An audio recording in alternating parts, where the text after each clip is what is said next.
Meus amados irmãos, a paz do Senhor. Amém. Vocês estão bem? Amém. Graças a Deus, muito obrigado pelo convite ao pastor João Bosco. É um prazer voltar de novo aqui. É sempre bom estar com vocês. Deus abençoe. A glória de Deus pose sobre esta casa, para que, se Jesus não voltar, daqui a 100 anos nós completaremos 114 anos dessa igreja. Em nome de Jesus. Mas não terá tanto tempo assim. Eu creio que Jesus há de voltar para pegar, para buscar a gente antes. Mas se Jesus não voltar, Deus abençoe a cada um de vocês. Deus abençoe a Lete. Estou vendo a Lete ali. Aleluia, pastor Osiel. É um grande amigo de muitos anos. Mas os afazeres da vida, o trabalho da igreja, as obrigações da igreja, muitas vezes não nos deixa ver nem mesmo os amigos, né? Mas Deus é bom. Amém, irmãos? Amém. Quantos acreditam que Deus tem uma palavra para nós? Amém. Eu vou tentar pregar aqui hoje paradinho, tá bom? Aleluia, para não dar muito trabalho para o rapaz ali. Então eu vou ser bem calmo hoje. Deus abençoe o Eli, esse rapaz bonito, né? Mas as meninas podem tirar o cavalinho da chuva, que eu já estou casando ele, tá bom? Vou casar ele agora. Em nome de Jesus, é meu secretário, é minha mão, meus braços, né? O Eli é minha mão, meus braços. Coitado, não tem tempo para nada. Viaja comigo para cima e para baixo, todo lugar, tadinho dele. Mas Jesus é bom, né? Foi escolher essa vida, fazer o quê? Vamos abrir Lucas, capítulo de número 13. Eu quero confessar a você que esse texto que nós vamos falar é por demais conhecido de vocês. E toda vez que a gente mexe com um texto que é muito conhecido das pessoas, isso pode criar neles alguns problemas, né? Porque nós já criamos uma ideia fixa, né? É isso que Deus fala ali. E quando de repente a gente vem com uma nova ideia, ou sei lá, uma ideia diferente daquilo que a gente crê, pode algumas vezes perturbar os nossos pensamentos. Dizer a você que não é um texto muito fácil de se pregar, ou não é uma mensagem, sei lá, daquelas no evangelho que a gente está vivendo hoje, daquelas mais agradáveis. Mas eu, irmão, conhecendo o pastor João e a liberdade que ele dá para a gente pregar, porque toda vez que ele me convida, ele fala para mim, pastor, é livre, tá bom? Então a gente sente nessa liberdade de falar aos irmãos aquilo que Deus realmente põe no coração da gente. Diferente, outro dia me ligaram de uma igreja para me pregar. Hoje eu já não tenho tanto tempo para atender. Hoje eu tomo conta de seis igrejas, só minha, fora as outras igrejas. Então é muito complicado. Eu não tenho tempo nem para ir nas nossas igrejas ali. Então eu quase não atendo hoje mais convite, né? Mas aquele irmão insistiu tanto e eu disse a ele, eu vou. Mas aí depois eu desmarquei, porque ele disse que queria ouvir a mensagem, se eu podia falar antes para ele, tudo que eu ia falar, para ver se eu podia falar na igreja dele. Eu falei, então vamos fazer o seguinte, né, irmão? Convida outro, né? Vai plantar batata em outro lugar. Lucas capítulo 13, verso de número 10. Quem achou, diga amém. Amém. Eu vou ler e eu gostaria que você me acompanhasse, tá bom? E ensinava no sábado em uma das sinagogas, e eis que estava ali uma mulher que tinha um espírito de enfermidade, e havia já 18 anos, e andava curvada, e não podia de modo algum endireitar-se. Vendo-a Jesus, chamou-a a si e disse-lhe, mulher, estás livre da tua enfermidade. E pôs a mão sobre ela, e logo se endireitou e glorificava a Deus. Preste atenção agora. E tomando a palavra o príncipe da sinagoga, indignado porque Jesus curava no sábado, disse à multidão, 6 dias há em que é mister trabalhar nestes, pois vinde para ser descurado, e não no dia de sábado. Respondeu-lhe Jesus, o Senhor, e disse, hipócrita, no sábado não prendes da manjedoura cada um de vós o seu boi ou jumento, e não o leva para beber?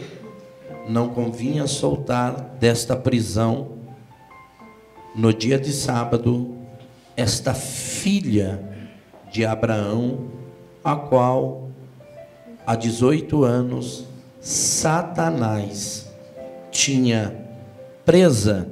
Quem acredita, diga amém. Amém. Pode se assentar. Aleluia.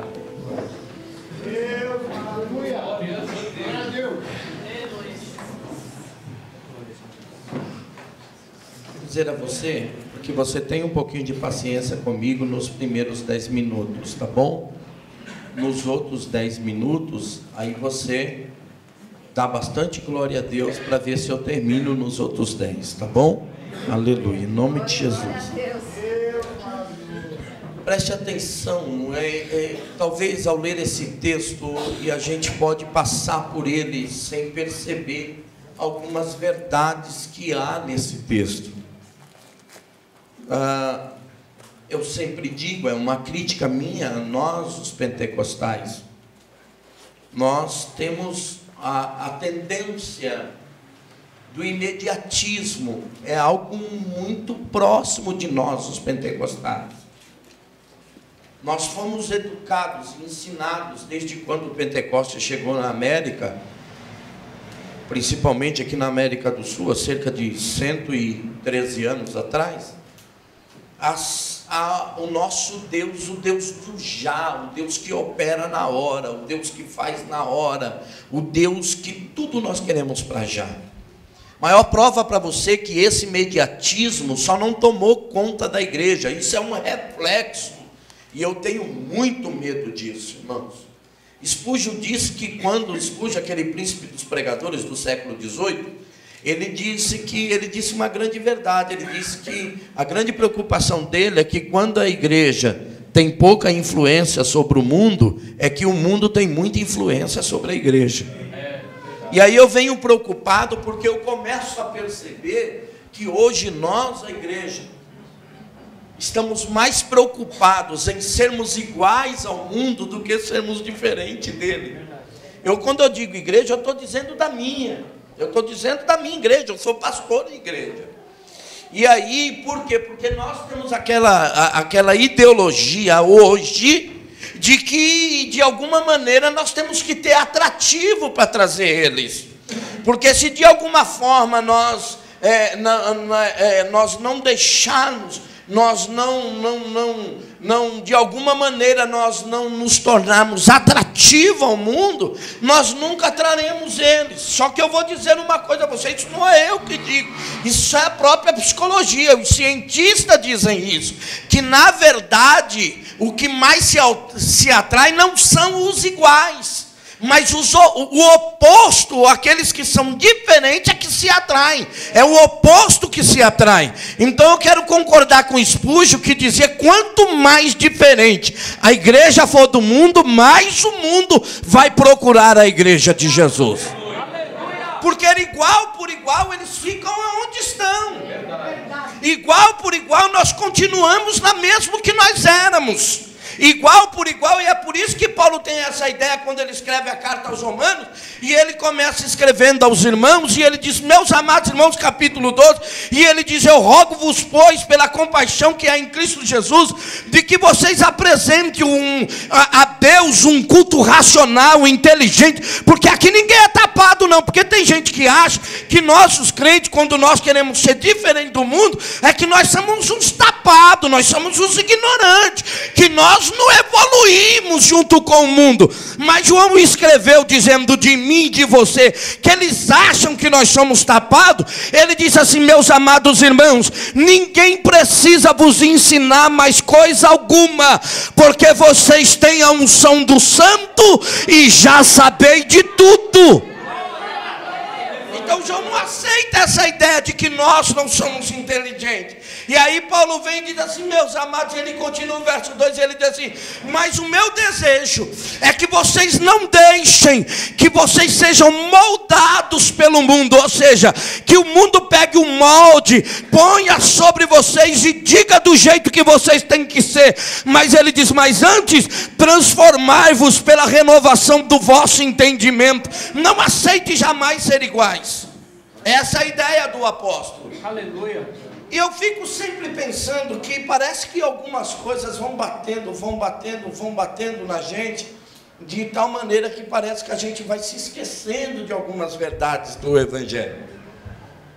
Esse texto que nós lemos mostra algumas verdades que talvez hoje seja meio que quase incompreensível para algum de nós, devido ao tipo de evangelho que tem se apresentado a nós nesse Brasil afora. Quando eu digo o tipo de evangelho que tem se apresentado no Brasil afora, eu não digo aqui, eu não digo na sua igreja. Mas eu, irmão, o pastor tem mania de não dormir, né? Eu não sei você, mas eu durmo muito pouco. E aí eu acho que eram umas 3 horas da manhã, que você quer perder sono? Só essa aí dirigir igreja, você perde o sono rapidinho. Aí lidar com crente para você ver só você não perde o sono. Né, Lete? Dorme mais. E aí, eu começo a ver aqueles programas de televisão, né, irmão? Aqueles programas evangélicos, que até hoje eu estou tentando achar alguma coisa de evangelho neles. É verdade. Né? E é uma desgraça ele, irmão. Eu falo, meu Deus, tem de duas uma. Ou eu estou louco ou o Senhor não me ama. Mas deixa para lá. Note bem, o texto começa dizendo, e talvez você não tenha percebido, mas ele diz assim, que ensinava Jesus no sábado. Essa é a primeira, em uma das sinagogas. Talvez você não percebeu, mas para nós entendermos esse texto, nós temos que entender muito claro por que Lucas começa narrando, dizendo que Jesus estava em uma sinagoga, num dia de sábado. Dizer para você, a sinagoga foi criada 536 anos aproximadamente, antes de Cristo, quando Israel ainda estava cativa lá na Babilônia. O que tinha acontecido? A gente precisa, para entender o que Jesus vai fazer aqui. O que acontece? Lá na Babilônia, o templo tinha sido destruído. Não existia mais local de adoração. Então, os rabinos, os sábios judeus, perceberam que o povo estava todo disperso na Babilônia, e eles conseguiram uma autorização para se formar o que aqui Jesus está dizendo, que era uma sinagoga, que na verdade era uma escola infantil. Ela foi criada com esse intuito de ser uma escola infantil, para educar as crianças a palavra de Deus, para que as crianças não se esquecessem da lei do Senhor, e posteriormente as futuras gerações fossem educadas na palavra de Deus. Só que o que aconteceu? Como não tinha local de culto, os rabinos começaram também, além de ensinar, então a sinagoga sempre foi um lugar de debates, era local de pura teologia, era local de puro ensinamento mesmo, era teologia pura. Um rabino se levantava, dava a sua forma de pensar, o outro rabino levantava, questionava, e aquilo virava um debate entre eles.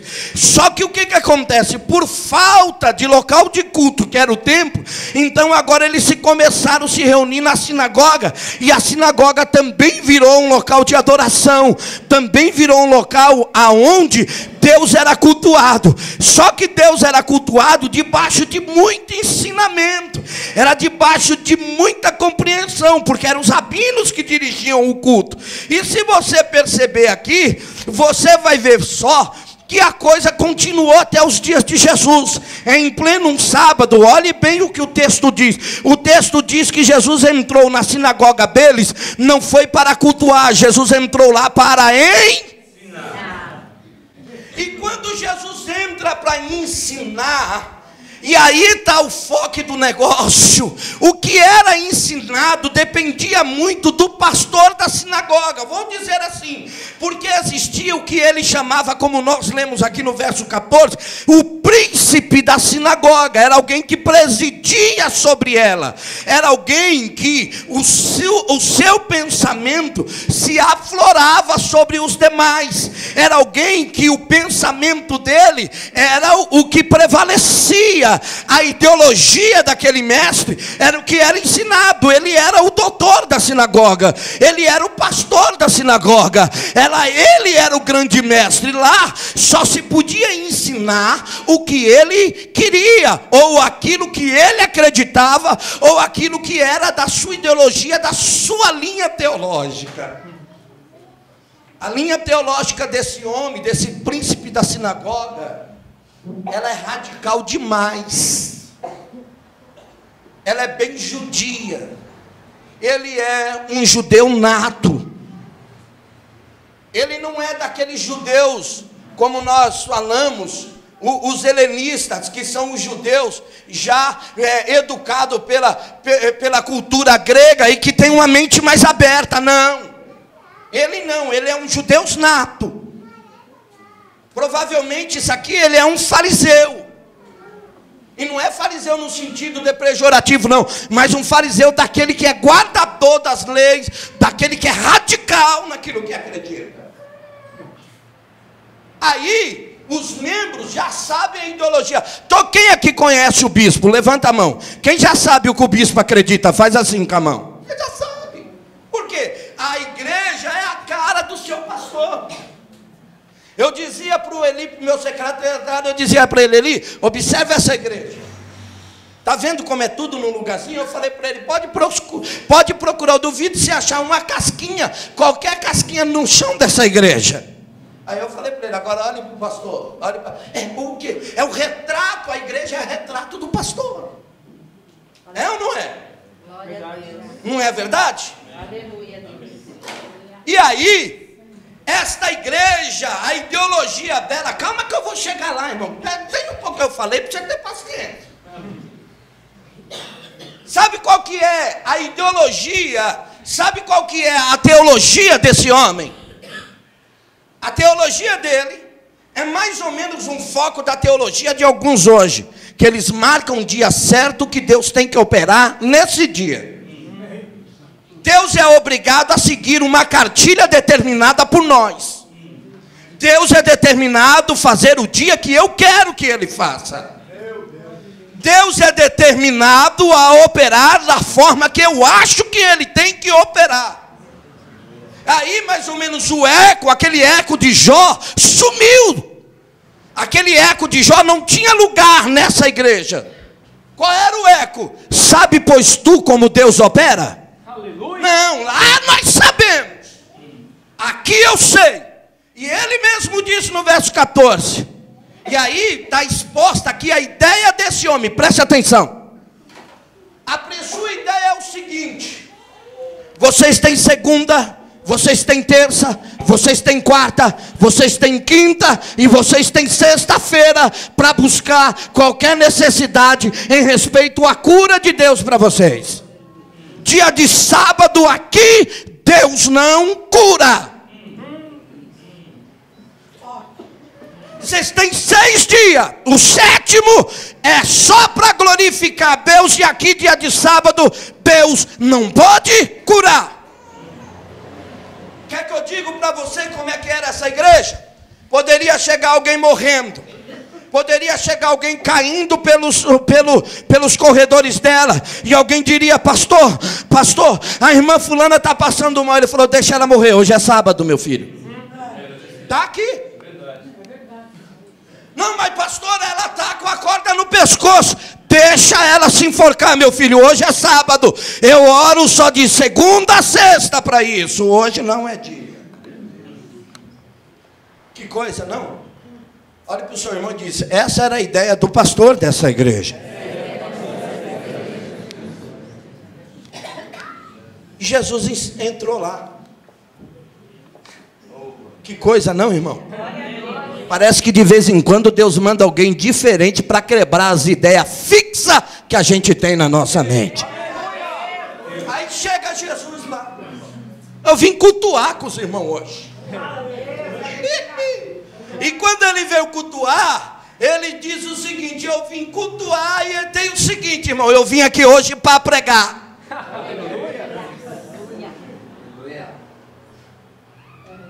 Quando Jesus entra,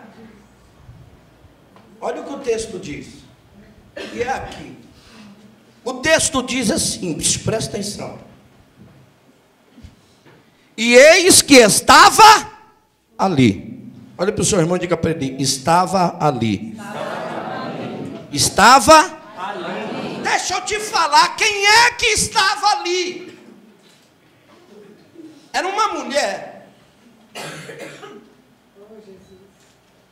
Que eu fui pesquisar essa doença que ela tinha. Diz que é um desvio na coluna tão grave que os médicos dizem que para ela conseguir dormir ereta, teria necessário de colocar um peso de quase 30 quilos nos seus pés. Provavelmente ela dormia com as próprias pernas para cima. Note que quem escreve o livro, quem é que nós lemos? É um médico, é o irmão Lucas. É alguém que entende do que está falando. E Lucas percebeu o estado avançado da doença dela, que Lucas diz assim: ela não podia se endireitar. Que coisa, irmão. Sabe como é que essa mulher andava, irmão?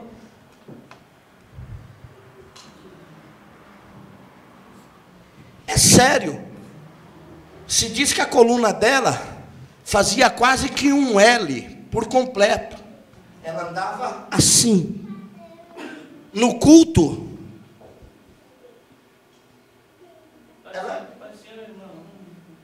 ela não levantava para olhar a igreja.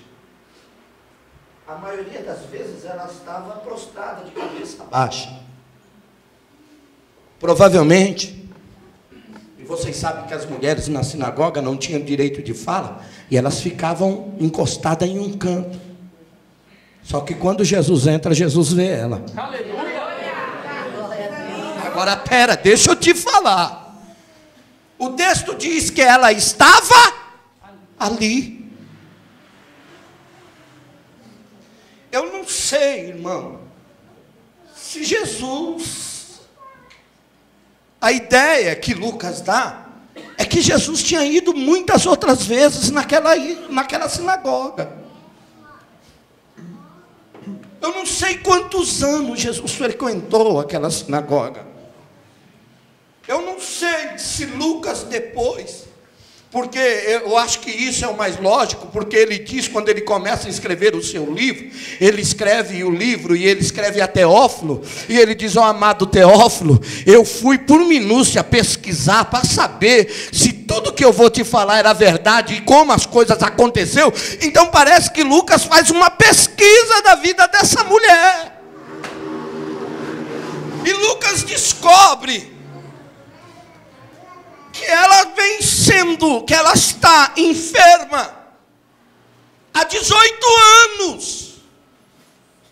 São 18 anos de uma enfermidade que a escravizava. Só que o texto diz, sabe o que, irmão? Que quando Jesus entra, ela estava ali, lá. Deixa eu te dizer uma coisa. Se você fizer a cronologia bíblica, você vai descobrir que essa vez aqui que Jesus entra na sinagoga é a última vez que ele vai na sinagoga antes dele morrer no Calvário. É essa daqui. Você não entendeu ainda? É a última vez que Jesus vai na sinagoga antes da sua morte.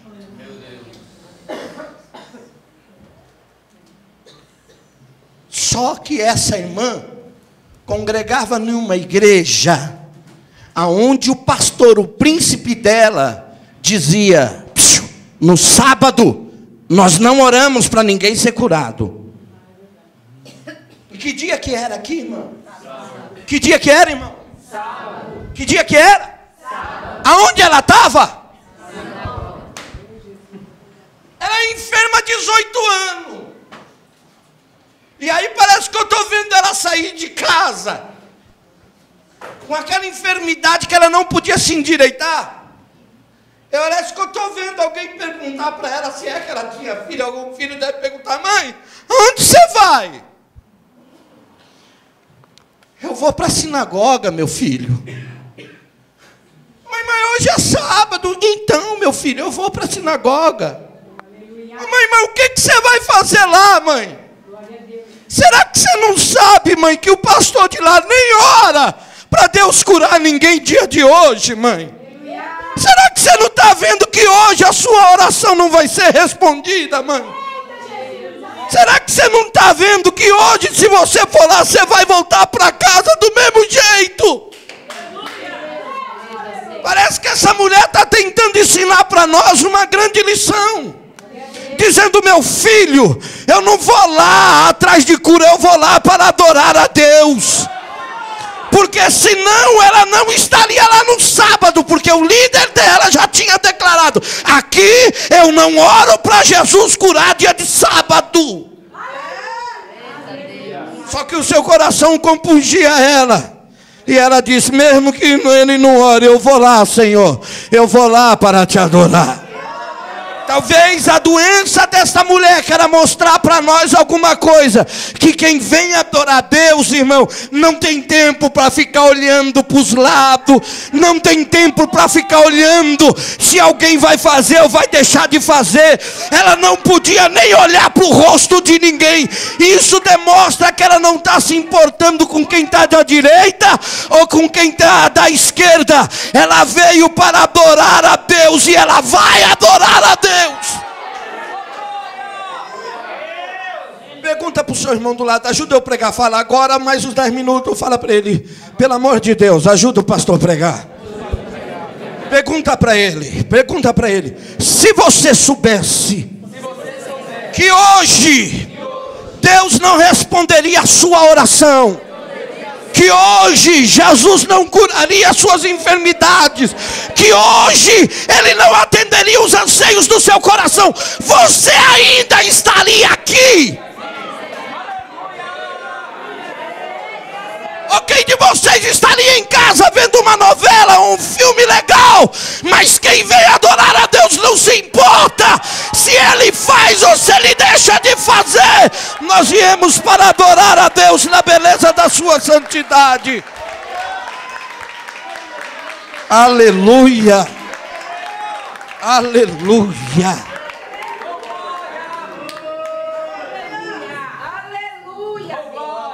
Olhe para o seu irmão e diga: você fez bem de vir hoje. Talvez alguém tinha dito para ela, falar: não vai hoje não. Essa noite, mãe, eu percebi que você sentiu tanta dor. Não vai hoje no culto não. Eu percebi que essa semana a doença se aflorou. Eu percebi que essa semana foi uma semana de angústia para você.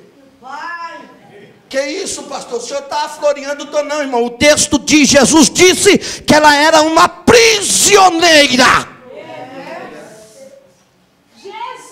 E você já viu algum preso alegre? Ela está lá contra a sua vontade. A doença é contra a vontade dela. Só que quando alguém diz para ela: não vai hoje não, fica hoje em casa. Semana não foi boa para você. Deixa para ir na segunda, quem sabe o pastor ora por você.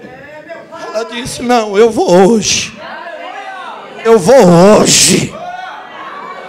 Parece que alguém estava dizendo no coração daquela mulher: vai hoje. Por quê? Porque se ela não fosse naquele sábado, neste sábado, ela não teria sido curada jamais.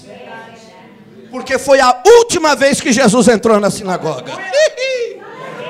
Você não está entendendo? Deixa eu te explicar. Parece que eu estou vendo Jesus olhando para Pedro e dizer: Pedro, cancela a minha agenda hoje, que hoje eu vou naquela sinagoga. Para quê, Jesus? O senhor já foi lá tantas vezes, cancela tudo que eu tenho. Eu não vou ter mais tempo de ir lá, porque a partir daqui eu vou para Jerusalém morrer na cruz. Mas eu preciso passar lá ainda. Por quê? Mas o texto diz, a ideia do texto de Lucas, no original, é que quando Jesus entra, Jesus começa a procurar dentro da sinagoga. Jesus começa a olhar de lado. E quando Jesus avista lá no canto, Jesus parece que cutuca os discípulos e disse: eu sabia que ela ia estar aqui hoje. Olhe para o seu irmão e diga: no pior dia da sua vida é o melhor dia para Jesus encontrar com você na igreja. Diga para ele: você está ruim o dia hoje? Você veio assim mesmo? Então fala para ele: eu tenho uma notícia para te dar, Jesus também veio hoje. Pode ter sido a sua última oportunidade, você não perdeu ela, não perdeu ela. Jesus veio hoje. Jesus veio na sinagoga.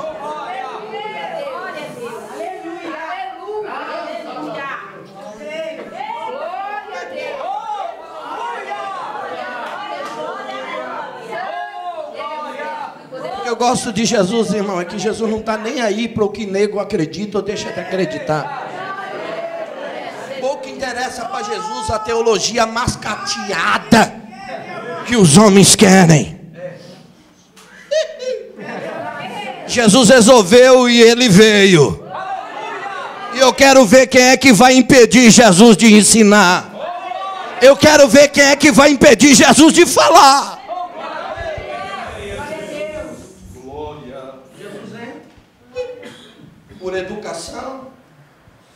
O mestre da sinagoga sabe que ele é rabino. E aí, assim, irmão, vamos ouvir uma palavra pelo Jesus de Nazaré. Aí o povo já começou a cutucar o outro. Falou: agora vai sair alguma coisa boa. Parece que eu estou vendo algum, acho que foi nessa sinagoga que surgiu aquele dito: ele não ensina como os demais, tá? Ele ensina com autoridade. Vamos ver o que ele vai fazer. Alguém já tinha visto Jesus curar o homem da mão errada num dia de sábado também. Olhe para o seu irmão e diga para ele assim: o alvo não é você. Fala para ele: o alvo é atacar o seu Deus. Mas como eles não têm coragem para falar direto com o seu Deus, eles tentam atacar você. O mestre, quando viu que Jesus curou a mulher, ele se levantou e falou: será que vocês não sabem? Vocês não sabem que vocês têm 6 dias? Mas o alvo não é ela, o alvo é Jesus. Só que falar de mim é fácil. Eu quero ver falar do Deus que eu sirvo. E aí, irmão, criticar alguém, ninguém vai ficar escandalizado comigo não, né? Chutar cachorro morto é fácil. Eu quero ver chutar cachorro vivo. Falar dos galhos, Jesus disse, é fácil. Eu quero ver falar da oliveira. Aí o cara começa. Aí Jesus levanta. Jesus não aguenta. O que eu gosto de Jesus é que Jesus não manda recado para ninguém. Jesus levanta, olha para ele e diz: bando de hipócrita. Sabe o que Jesus está falando? Para de atacar quem não consegue se defender. Quer falar? Fala para mim. Fala para mim. Aí Jesus vai logo direto, irmão. Fala para eles assim: escuta aqui uma coisa. Quando o teu boi no sábado tem sede, você não tira ele e leva para beber? Então, foi a mesma coisa que ele disse no dia que ele curou o homem da mão mirrada em Marcos capítulo de número 3. Quando o boi de vocês está caído no poço, com a corda no pescoço, vocês não vão lá e não tiram ele para ele não morrer? Então, por que vocês fazem isso? Porque doeu no vosso bolso, né? Sabe por que vocês não dão valor para eles? Porque Porque não custou nada para vocês, mas custou muito para mim. Primeiro custou a minha glória, segundo vai custar o meu próprio sangue. Glória a Deus. Jesus cura essa mulher milagrosamente. No último dia. Só que deixa eu falar uma coisa para você. São 18 anos de espera. Não é 18 dias, são 18 anos. Indo ao culto todos os dias.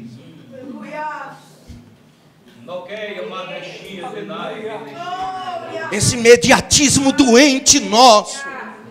A maior prova para você que hoje a única empresa no país que não passa dificuldade é McDonald's, é uma empresa que vende fast food, onde a comida é rápida. Por quê? Porque ninguém mais tem paciência de esperar.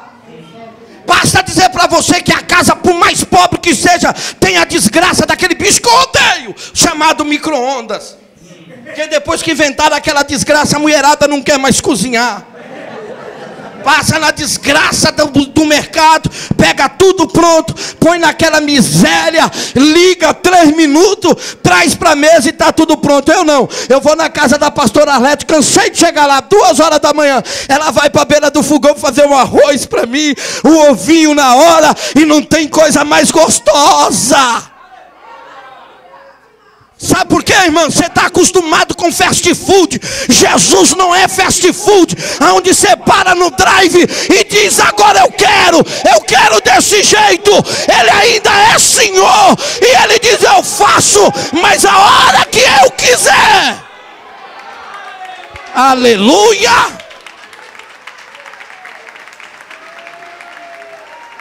Aleluia! Olhe para o seu irmão e diga para ele: você serve um Deus que Ele determina os dias, as horas, as estações e os anos. A maior prova para você que Jesus não cura a hora que quando alguém quer. Jesus não opera a hora que ninguém quer. Porque o líder da sinagoga disse: aqui ninguém cura de sábado. Jesus disse: eu vou curar, só para mostrar que Deus é livre para operar a hora que Ele quiser. Jesus chega, cura. Olha, eu preciso, 3 minutos, tá bom, pastor? Jesus disse aqui, ó, faz 18 anos que essa filha de Abraão.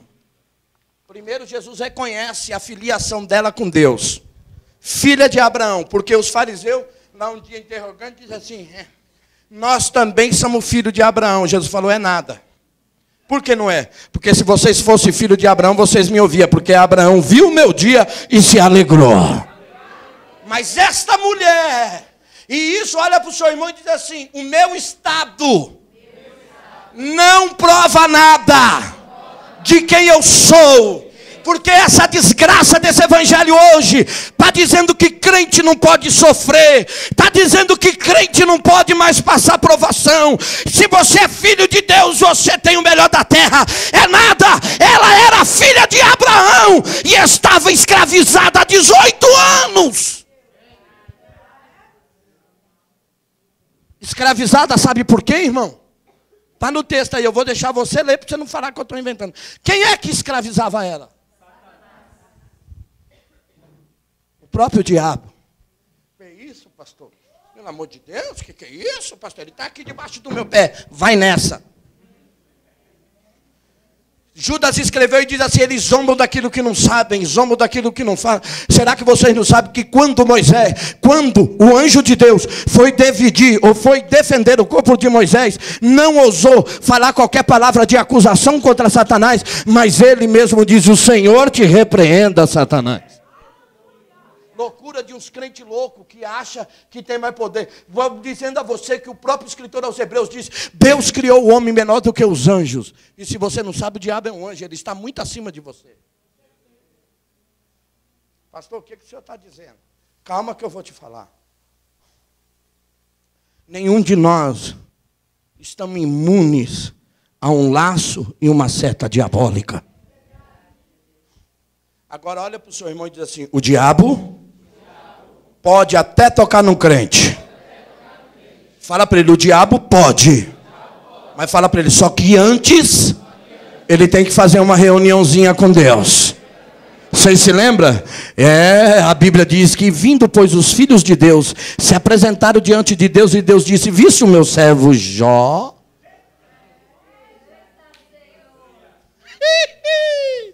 Quem sabe o que você está passando, você está achando que é perseguição, é nada, irmão. A nossa vida não é decidida aqui não, a nossa vida é decidida numa reunião, aonde Paulo chama de regiões celestiais. E aí o diabo disse: é lógico, e Deus disse: então tá bom, eu permito, vai lá, toca nele. Só que tem o seguinte, hein, na vida dele não. Então olha para o seu irmão e diga para ele: o diabo pode até tocar, pode até criar uma prisão, mas na sua vida, Deus hoje já está dizendo: ele não pode, ele não pode, ele não pode, porque Deus estabeleceu um limite.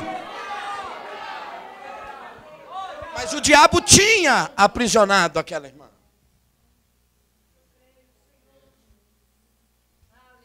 Leia Atos capítulo de número 16 e você vai achar Paulo dizendo assim: o Espírito Santo me impediu, o Espírito de Cristo me impediu de entrar na Ásia. Só que você vai achar Romanos, ele dizendo assim aos irmãos de Romanos: muito tempo antes eu já quis ir ter convosco, mas o diabo me impediu. Essa palavra impedimento no original quer se dizer criar trincheiras. Você já viu quando o exército cria uma trincheira para o outro não passar? O diabo pode fazer isso. Só que eu tenho uma notícia para dar para essa igreja. O diabo pode até tocar num crente. Muitas vezes nós não sabemos, porque Jó, escute o que eu vou lhe falar. Jó não sabia da reunião. Passou o que passou, Deus não lhe falou. Capítulo 3, ele teima e quer saber de Deus o porquê. Deus não lhe fala. Deus restitui tudo de Jó. E lhe dá até filhas e herança para suas filhas no capítulo 32. Só que nunca Deus falou para ele o que tinha acontecido da reunião celeste. Olha para o seu irmão e fala: para a mão de ser murmurador. Tu não sabe de nada. Tu não viu, está murmurando do quê? Fica quieta. Quem sabe Deus fez uma reunião ao teu respeito. Você não sabe que ninguém o quê? E alguém só pode tocar em você se Deus lá do céu dizer: pode. Olhe para o seu irmão e diga: eu tenho uma notícia para te dar hoje. Pega na mão dele e fala: pelo amor de Deus. Fala para ele: se você não der um glória a Deus agora, o pastor vai jogar o microfone de lá para cá na sua cabeça. Não, fala para ele: o pastor vai jogar o microfone na sua cabeça. Pega na mão dele, aperta a mão dele, fala para ele: eu tenho uma notícia para te dar. Quem sabe você está sofrendo há muito tempo, mas permaneceu fiel, vindo à casa de Deus. Eu tenho uma notícia para te dar hoje. Fala para ele: é uma notícia vinda direto da boca do próprio Jesus para você. E eu vou falar para você o que está na Bíblia, está na invenção da minha cabeça não. Que Jesus diz para ele. Então segura, fala para ele: segura que eu vou te dar a notícia. Se você não der um glória a Deus agora, você vai ser comido de bicho. Fala para ele: o Filho de Deus. Fala para ele: foi Jesus que disse. O Filho de Deus se manifestou para desfazer toda a obra do diabo, toda a obra de Satanás. É hoje que Jesus põe você em liberdade. É hoje que Jesus corta o laço, quebra a lança e ainda queima o carro no fogo. Quem acredita nessa verdade? Fala para o seu irmão: é hoje a liberdade que Jesus traz. Diz para ele: Jesus se manifestou para desfazer toda a obra do diabo. Toda a obra do diabo. Pensando nisso, Jesus ainda disse: toda planta que o meu pai não plantou, ela vai ser arrancada. Aleluia. Aleluia. Você é jardim de Deus. Isaías capítulo de número 5. Vós sois o jardim do Senhor. Olhe para o seu irmão e diga para ele: você é jardim de Deus. Não, fala para ele de verdade: você é jardim de Deus. Eu vou te falar só o que diz a Bíblia, tá? Isaías 5. Ele limpou a terra. Ele tirou as pedras. Ele cercou, abriu um lagar, fez um lago. E o texto diz: e o Senhor plantou a nós. Você plantou o Senhor. Só que Jesus mostrou para nós que de repente, no vacilo da nossa vida, foi Jesus que disse isso: dormindo, pois, os homens. Esse dormir pode ser um vacilo nosso, ou até mesmo uma canseira. É natural dormir, é ou não é? Dormindo nós, o inimigo veio e plantou o joio, uma erva daninha, nesse jardim chamado Jardim de Deus. Não é dado a nenhum de nós o direito de arrancar. Mas Jesus disse: o meu pai é o agricultor, eu sou o lavrador. Vocês se lembram dessa parábola? Ele disse: eu sou o lavrador. Toda planta que o meu pai não plantou vai ser arrancada. Por que que ele pode? Porque ele está dizendo: eu conheço o que o meu pai plantou. Você não entendeu ainda? Dá a mão para esse irmão falar. Agora é a última vez. Fala para ele. Mas pega assim na mão dele e fala: é a última. Fala para ele: é uma profecia para você. Só para você que acredita. Fala para ele: é uma profecia para você. Quem sabe o diabo plantou aí alguma erva daninha que você não está conseguindo vencer. Porque você sabe que o joio, o problema de arrancar o joio, tem diferença sim, viu? Mas o problema, eles são muitos iguais, mas há uma diferença. O trigo, você sabe qual é a diferença básica do joio e do trigo? É que quando o joio fica maduro, ele fica ereto. O trigo não, ele fica curvadinho. O crente, irmão, sempre está curvado, se humilhando diante de Deus. Mas o problema é que a raiz do joio, ela se entrelaça com a do trigo. E aí quando você arranca o joio, você pode tirar o trigo junto. Mas Jesus é especialista em tirar a erva daninha da nossa vida. Eu sei que você tem enfrentado algumas dificuldades, porque essa erva daninha cresceu sem que você quisesse. Mas hoje eu estou te dizendo, Jesus veio aqui hoje para desfazer toda a obra do inimigo. Dá a mão para esse irmão e fique em pé no nome de Jesus. O meu horário já estourou. Oramandoria séria. Louve assumem de que ela mastéria la barra súbria. Você não vai acreditar, irmão, se eu te contar. Moramandereva séria. Você não vai acreditar se eu te contar. Parece que Paulo disse: há coisas inefáveis, se eu contasse, nenhum de vocês conseguiriam entender. Lembra quando Maria foi encontrar com Jesus no jardim? O texto diz assim: pensando ela ser o jardineiro. Eu me lembro de um hino muito antigo que a gente cantava, que dizia assim: existe só um jardineiro que chora ao ver cair do seu jardim uma flor, aquela que plantou com tanto carinho.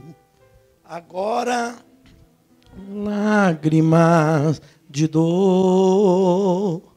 Durante tanto tempo fostes tão bela, possuíste o perfume do mais puro amor, porque deixastes que o vento do mundo tirasse você do jardim do Senhor. Aquele que foi teu fiel jardineiro, seus olhos parecem que vejo chorar ao ver a sua flor caída e morta, sem força na lama para se levantar. Só que eu vim aqui dizer hoje a você que Jesus está botando você de pé hoje. Ele está endireitando aquilo que estava ereto. Ele está dizendo a você: te endireita, fica reto, pode andar, você está livre deste mal. Essas ervas daninhas, você sabe que a pior praga da erva daninha é que ela começa a tomar a força da planta, não é? As vitaminas da planta. Mas hoje Jesus está arrancando. Dá a mão para esse seu irmão e diga para ele: vamos orar, só um minuto para mim ir embora. Mas eu quero ouvir a sua voz. Você pode não acreditar, irmão, mas eu estou vendo um homem vestido de jardineiro. Entre nós, vai de um lado, vai do outro. E cada vez que ele entra no nosso meio, eu vejo ele sair com uma planta na mão. E eu estou entendendo que é as ervas daninhas que ele está arrancando do nosso meio. E você vai poder crescer em nome de Jesus. Deus, é no nome de Jesus o seu filho. Oramandoria séria. Oramandoria séria. Comandoria siba canana súpria. Eu quero te louvar, Jesus, porque eu sei que a tua mão está estendida sobre nós hoje, para curar, para nos colocarmos eretos. O Senhor hoje te abençoa e está dizendo: hoje é o dia que Jesus se manifestou para curar, para repreender, para te libertar de todo mal. Aleluia. Aleluia. Marou-me a sério. Oh, glórias a Jesus. Oh, glórias a Jesus. Oriacite manduria barrácia. Oh, glórias a Jesus. Miriace manduria bacalastéria. Só quem está sentindo, vai se colocando de pé, vai ficando ereto, está dizendo: não, Ele me criou para ficar ereto. E você vai fazer agora como essa mulher fez. A Bíblia diz: quando ela percebeu que estava curada, ela começou a dar glórias a Deus. Então adore a Jesus, glorifica a Ele, porque Ele é Deus. Deus abençoe a vocês. Adore a Jesus, adore a Jesus. Eu devolvo a palavra ao bispo. Aleluia.